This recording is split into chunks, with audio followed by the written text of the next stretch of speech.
In ancient Mesopotamia, snakes weren't just animals, they were omens, portents, symbols of death, disease, and the underworld itself. The ancient scribes had 23 different words for snakes in the cuneiform languages, and that's not counting the magical ones.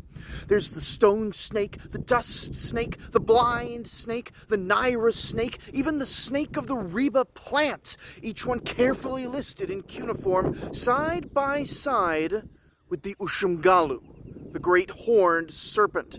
A dragon, really, a monster of myth listed right next to mundane, everyday pests. See, where we might just say snake, the ancient Babylonians saw types, each one with its own dangers, behaviors, and supernatural baggage, and always linked to the underworld. And this isn't just local folklore of the ancient Near East, it's foundational myth. Across the ancient Near East, snakes were guardians of the dead, dwellers in darkness, enemies of gods. The Hurrians told of Ilyanka, the snake slain by the storm god.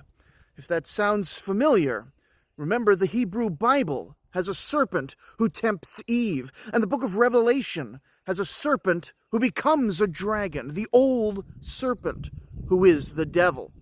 These ideas didn't appear in a vacuum. They slithered up from older stories, older fears. And it wasn't just myth.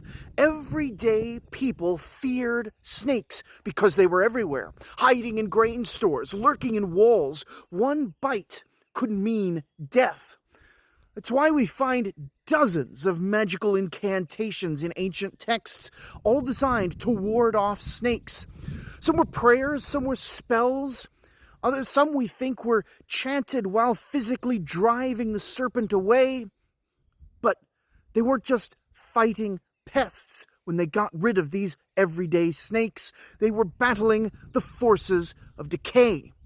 So when you see a serpent carved into an ancient stone or woven into an ancient spell, remember it's more than a snake. It's a symbol of everything that hides in the dark corners of the world and the world beyond. For more about snakes, omens, and ancient myth, check out the Oldest Stories podcast.